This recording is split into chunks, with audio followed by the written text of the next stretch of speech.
Kisah sejarah Tujua yang ada di Galesong.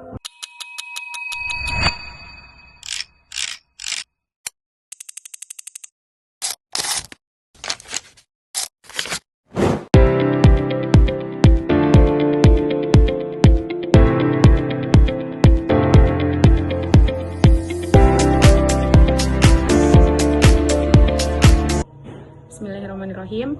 Assalamualaikum warahmatullahi wabarakatuh.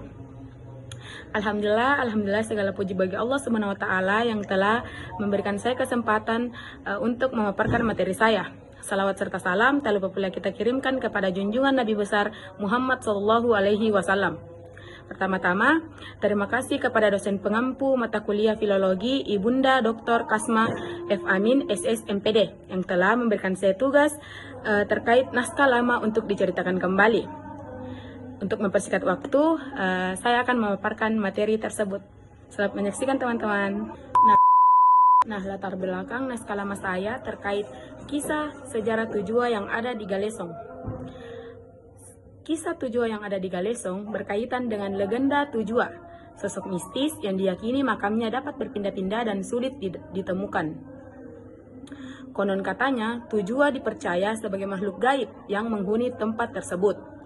Dan makamnya baru ditemukan serta ditata setelah Kareng Tujua merasuki salah satu warga yang ada di Galesong.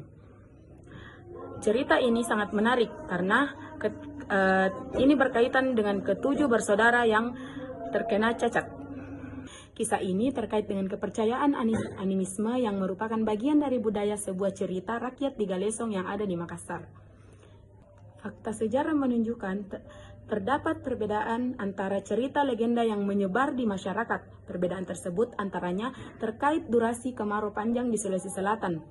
Bidadari yang menjadi awal mula munculnya gundukan makam ketujuh sampai berbagai versi posisi gundukan di lapangan Karebosi. Konon, munculnya makam ketujuh ini dilatar belakangi oleh konflik terjadi di tanah Goa yang abad ke-10 atau ke-11.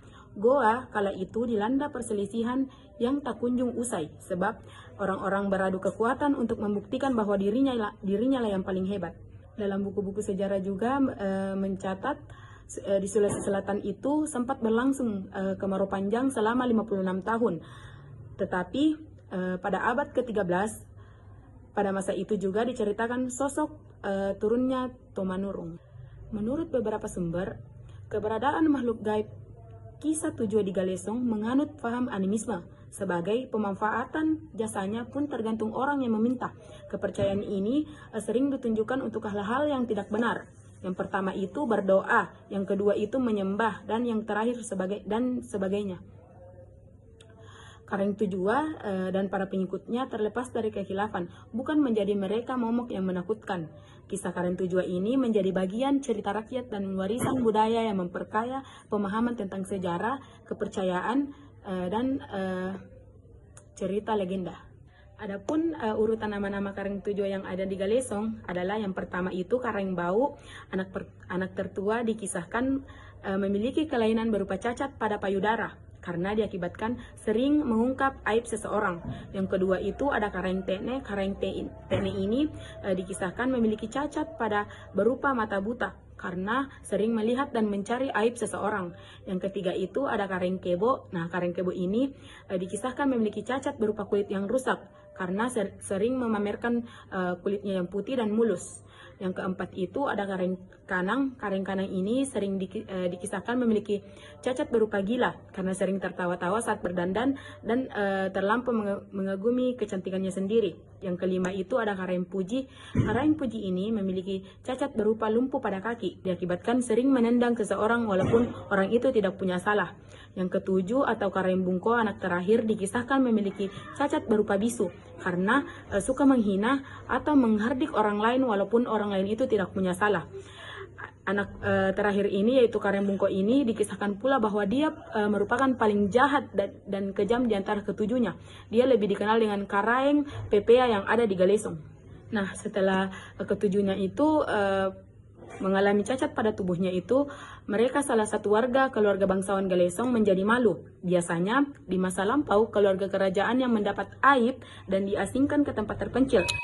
Dari struktur luar, kisah Tujua di Galesong ini adalah sosok ketujuh perempuan yang bersaudara meninggal akibat kutukan. Kepercayaan luar terhadap mitos Tujua yang ada di Galesong pengaruh terhadap kehidupan beragama.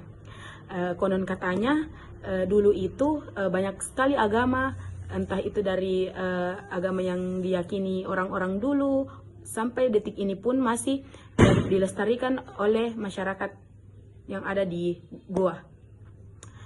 Nah, orang dulu itu lebih percaya pada sihir-sihir seperti itu karena tanpa mereka sadari, dia menduakan Tuhannya sendiri.